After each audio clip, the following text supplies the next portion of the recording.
contrer un club latin comme Barcelone ou ces clubs des pays nordiques? À ce niveau, hein, je crois qu'ils sont tous prenables, hein, c'est une façon de parler. Enfin, ils sont tous prenables, ils sont tous difficiles. Hein. Mais enfin, disons que maintenant Bastia a déjà fait ses classes. Bon, Dominique, alors vous avez regardé tous ces buts. Maintenant, vous allez jouer. Vous n'êtes pas venu ici que pour parler, on va vous voir jouer. Parce que rappelez-vous, 1958. Alors 1958, c'est la grande année de l'équipe de France, bien entendu. 3e à la Coupe du Monde. Premier buteur, Fontaine, 13 buts, un record inégalé jusqu'à maintenant. Meilleur joueur du tournoi, Raymond Coppa, plébiscité par tous les journalistes. Et puis 1959, 3 résultats. D'abord, un match nul avec les Belges, 2-2. Ensuite, on perd contre les Bulgares, 1-0. Et puis le 11 octobre, vous vous retrouvez à Colombes, devant le Portugal. Le grand stade de Colombes, mais moi je vais en profiter pour vous donner la composition de l'équipe. Dans les buts, Colonna, à l'arrière, Wandling, Jonquet, Marche, que l'on voit ici échanger le fanion avec le capitaine de l'équipe adverse. Au milieu, Panverne, Ferrier, devant, Grillet, Muller, Coppa, Fontaine, Vincent. 3e minute, Coppa, accursion le gardien, repousse, Fontaine, 1-0. Puis regardez l'image qui va suivre, Dominique, vous allez reconnaître quelqu'un.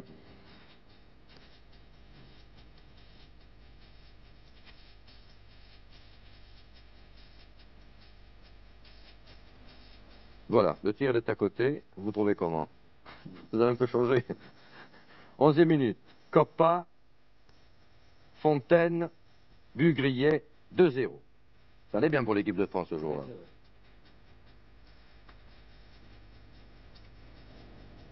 « 22e minute. Un centre de Vincent, l'actuel entraîneur de Nantes. Une tête ratée de Coppa et un but de Muller. 3-0. Et puis là, ça va être à votre tour maintenant, Dominique. 36e minute. Il va y avoir un coup franc pour cette faute. Tiré par Matadeu. Et alors là, regardez-vous bien.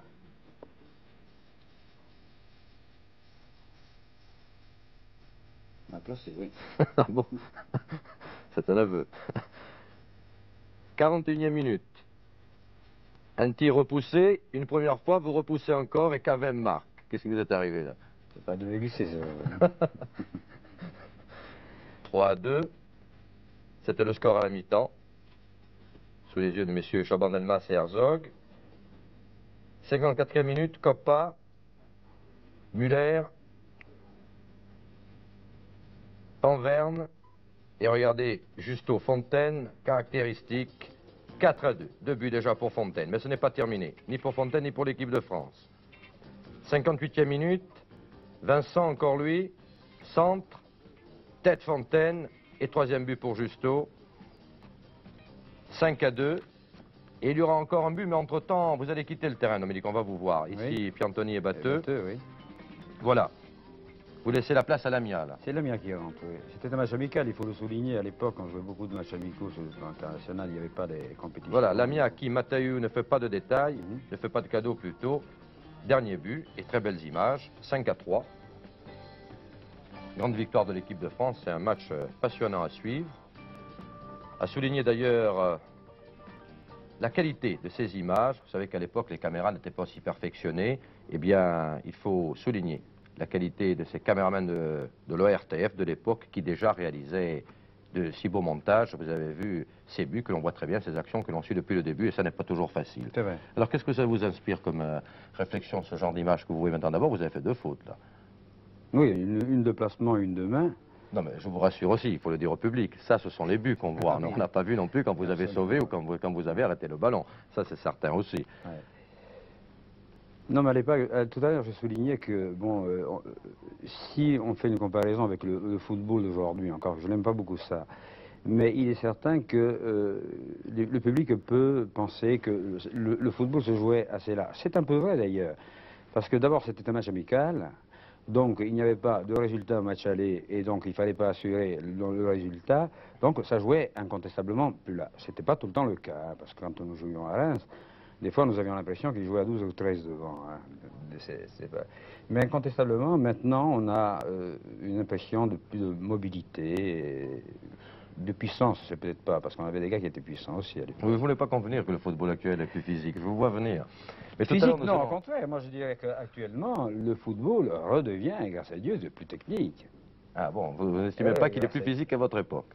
Non, mais ça, c'est des discussions qu'on peut avoir pendant les soirées D'accord, entières. il Hein. faudrait une Mais nous allons émission parler du rôle du spéciale. gardien de but. J'y tiens beaucoup tout à l'heure, mais en fin d'émission. Maintenant, nous allons passer à ce que je vous ai promis tout à l'heure, c'est-à-dire de larges extraits de la finale, enfin du match au retour, de la super finale.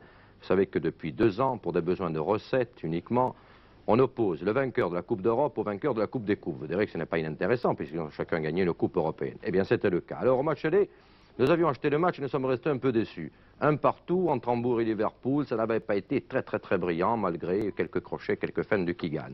Mais nous avons été gâtés au match au retour. Il faut toujours persévérer dans ce métier, c'est connu. Alors nous avons acheté le match au retour. Je vous promets que c'est un bon spectacle. Ça va se passer mardi à Liverpool. C'est Alain Escoubet qui vous le commente. Et vous verrez, il y a des buts et de très beaux buts.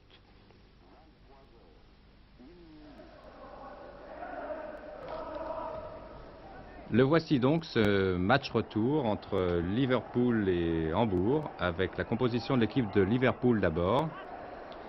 Je vous laisse regarder les noms. Et je vous laisse regarder ceux de Hambourg, en notant que Nogli, le numéro 3, le capitaine, ne jouait pas au match aller. Et en notant que Volkert, le numéro 11, l'ailier gauche, ne jouait pas non plus au match aller. Et en précisant que si Hambourg veut l'emporter, il faut ou une victoire ou un match nul par 2-2. Minimum, bien sûr. Les premières 20 minutes vont être à l'avantage de Hambourg, qui joue ici à gauche et en bleu. Les joueurs de Liverpool jouant dans leur traditionnel maillot rouge, alors qu'on revoit à ralenti une action de l'ailier gauche Volkert, un tir qui passe à côté et un corner tiré par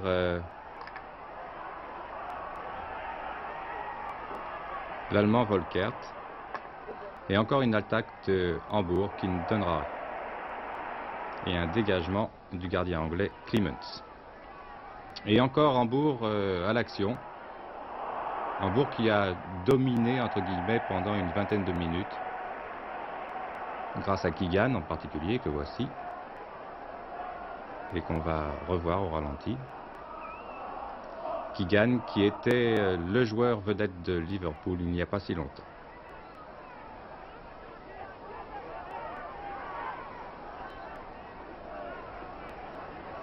Et maintenant c'est Liverpool qui est à l'attaque.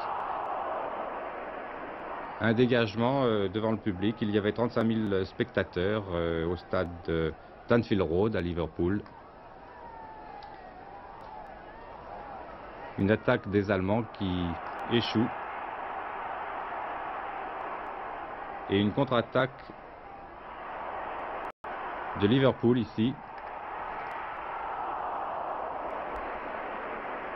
qui n'ira pas plus loin. Alors que vous voyez le gardien de Hambourg, Kargus, et qu'on revoit au ralenti cette action.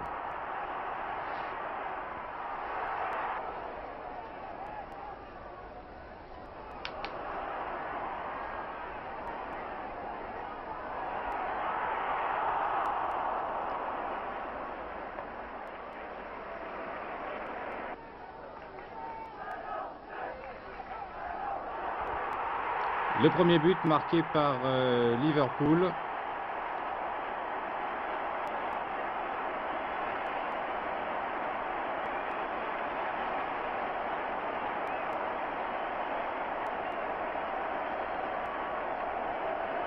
Qu'on revoit au ralenti.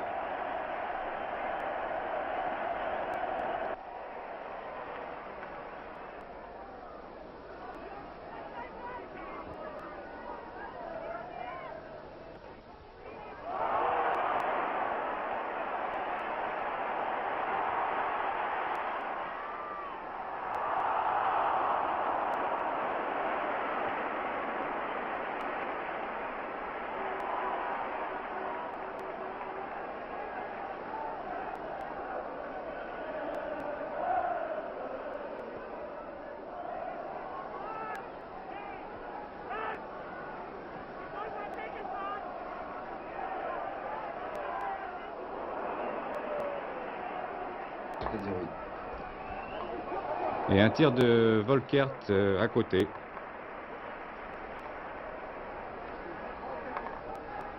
Et qu'on revoit au ralenti. Volkert qui a été le meilleur joueur pour Hambourg. Mais les Anglais qui mènent donc maintenant par 1-0 en veulent. Et c'est cette action qui va amener le deuxième but pour les Anglais. Neal pour Hughes, le capitaine. Kennedy pour McDermott qui, entre deux joueurs, va marquer le deuxième but. Et 2-0 donc pour Liverpool.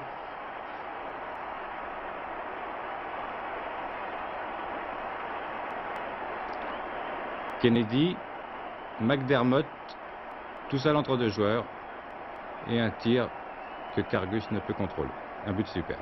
2-0 à la mi-temps. C'est déjà pas mal, mais on n'en restera pas là.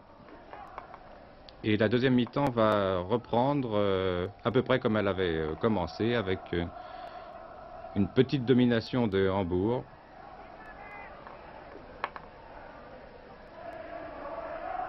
En ce moment, pour Hambourg, ça ne marche pas terriblement bien. Éliminé de la Coupe des Coupes, éliminé de la Coupe d'Allemagne, très mal placé dans le championnat. Alors qu'au contraire, Liverpool est qualifié pour les quarts de finale de la Coupe d'Europe des clubs champions et est bien placé dans le championnat. Et la preuve que tout va bien pour Liverpool va se démontrer ici sur cette nouvelle attaque avec un double 1-2 entre Daglish, le numéro 7, et Smith. Et là, c'est un tir qui va sur l'extérieur des poteaux, qui touche le filet à l'extérieur et qui manque de peu de faire mouche.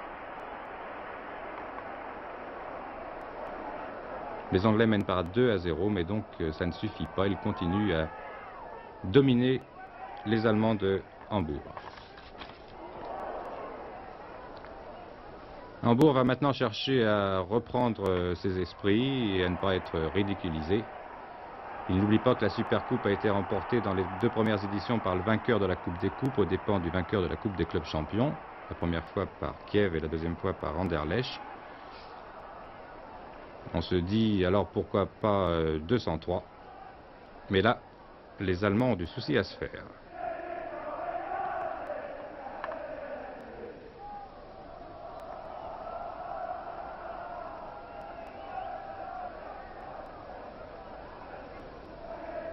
La touche a été jouée par Hayden, encore une attaque allemande, on temporise, on cherche un peu le trou, la manière de prendre ces Anglais.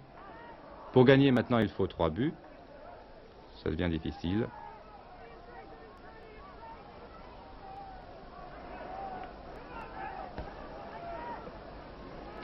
Un long centre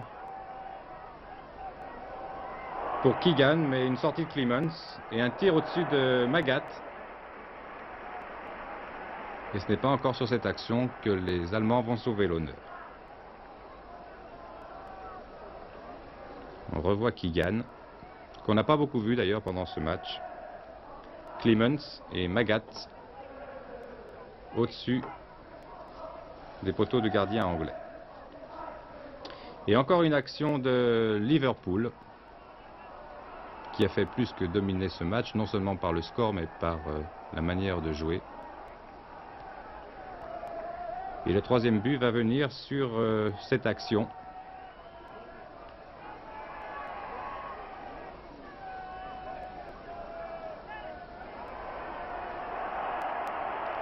Qui part de McDermott, encore lui, et qui marque personnellement son deuxième but. Ça fait 3-0 pour Liverpool, mais le deuxième pour McDermott, le numéro 8 britannique, dont on va revoir le but ici, et dont il faut noter qu'il n'a été qu'une seule fois international. C'est peut-être quelque chose qui s'arrangera dans les semaines qui vont venir, en ce qui le concerne. Car sans ôter le suspense de ce match, si vous connaissez le résultat, eh bien vous allez revoir M. McDermott en action dans pas très longtemps.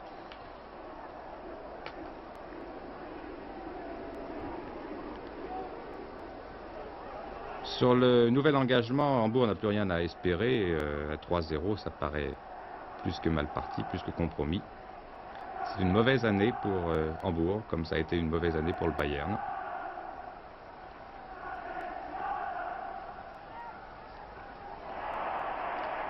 Et encore une attaque qui échoue et une contre-attaque de Liverpool qui ne désespère pas de ridiculiser les Allemands. C'est déjà fait à moitié et ça va l'être encore davantage sur ce 4e but marqué par McDermott, le 3e. C'est ça qu'on appelle chez les Anglais un hat-trick. Quand on a marqué 3 buts, hat-trick, coup de chapeau.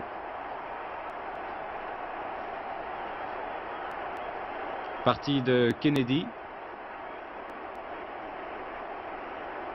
McDermott qui trompe une fois encore Karius. Et nous en sommes à 4-0. McDermott n'en revient pas, les Allemands non plus.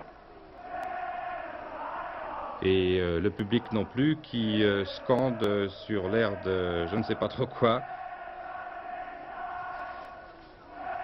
Il a... c'est quelque chose comme... pourquoi n'es-tu pas resté à Liverpool, Keegan?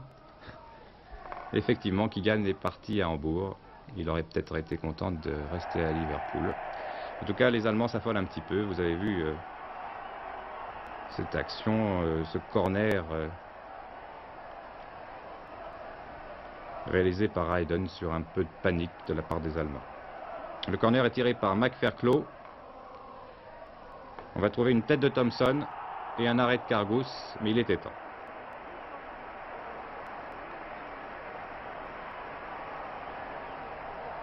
Le 5e but n'était pas loin.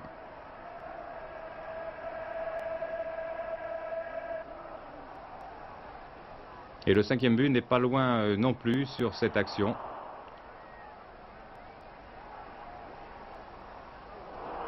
Tellement près même que les Allemands préfèrent être un peu rugueux.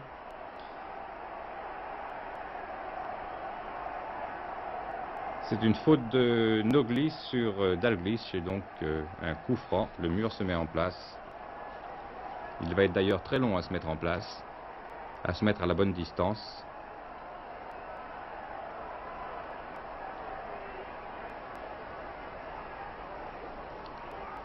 Karius est prêt. Tout le monde attend le 5e but. Le coup franc va être tiré soit par Kase, soit par Kennedy. Il va y avoir une feinte de la part de deux hommes. Kase est devant le ballon. Kennedy est devant le ballon et Kase arrive et tire le coup franc.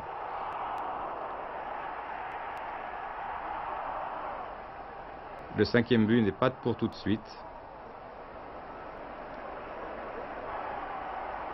Le public de toute façon est satisfait. Et on repart à Liverpool par Kase justement. Pour Dalglish et encore Karius.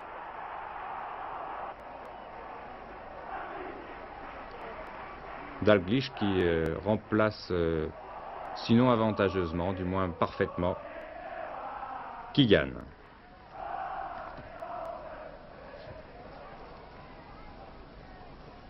Cette fois, le 5e but n'est pas loin. Dalglish qu'on a vu, Kase, centre, tête de McFerclough et 5-0 pour Liverpool.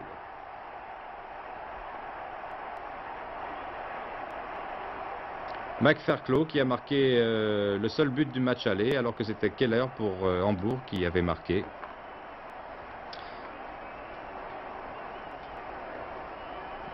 Alors qu'on revoit ce but, la tête de McFerclough, ça devient dur, très dur pour Hambourg. Mais ce n'est pas fini.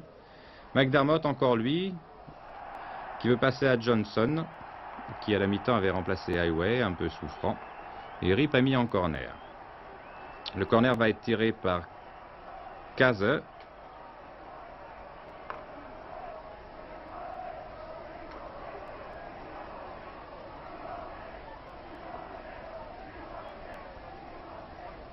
Il trouve la tête de Johnson.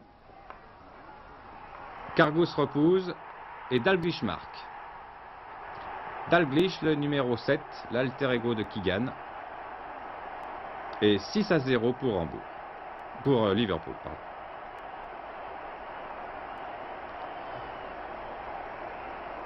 Le corner. La tête de Thompson. Johnson a touché la balle. Et c'est finalement Dalglish qui marque le 6e but. Et la fin du match avec un Keegan qui vient serrer la main à son ami Dalglish. Et une fin de match qui voit pour la première fois donc le vainqueur de la Coupe des vainqueurs de coupe l'emporter sur le vainqueur des clubs champions.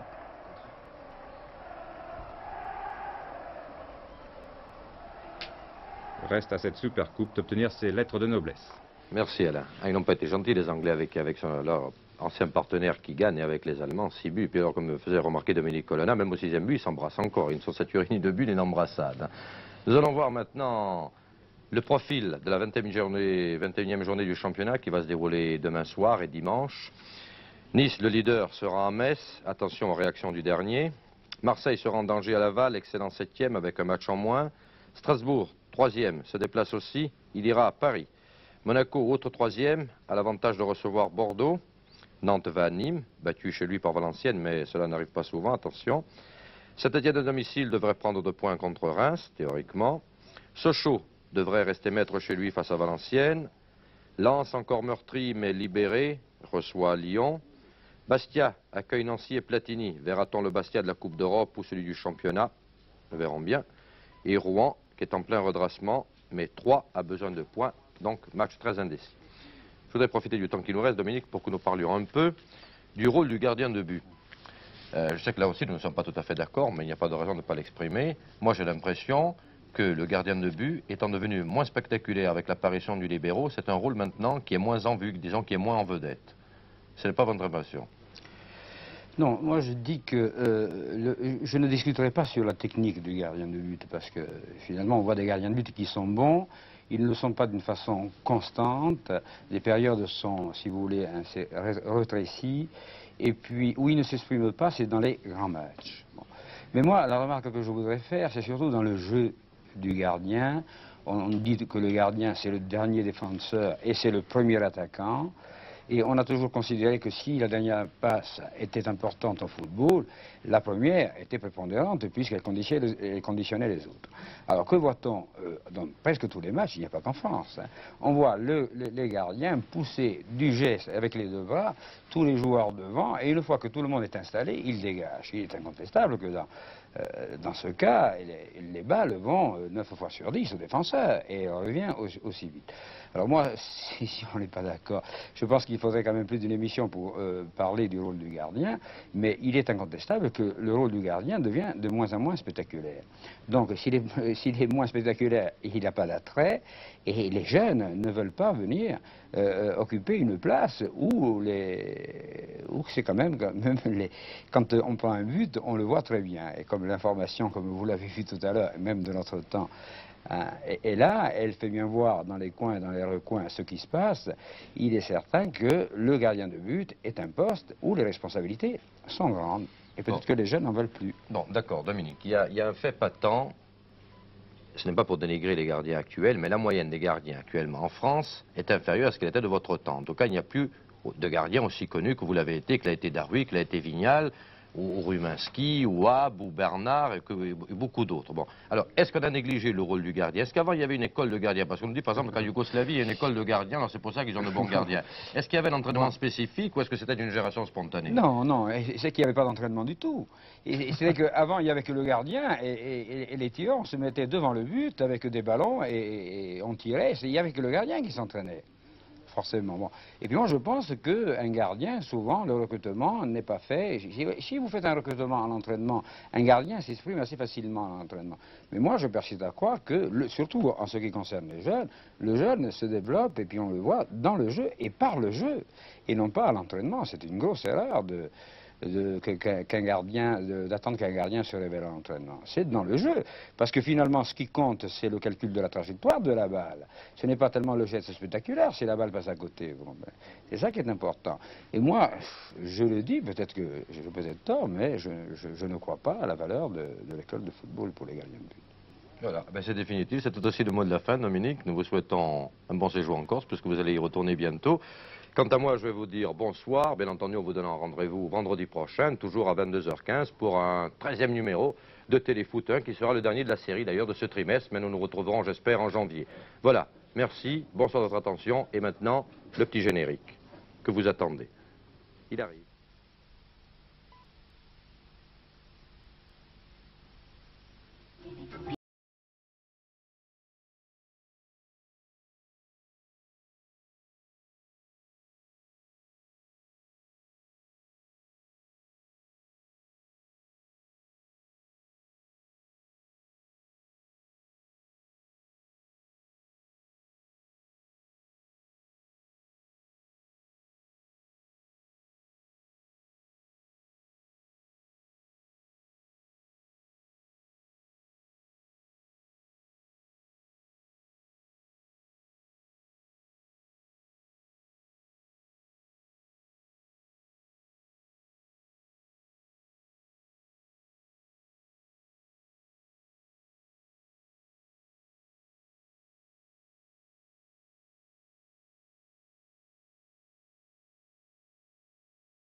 Thank you.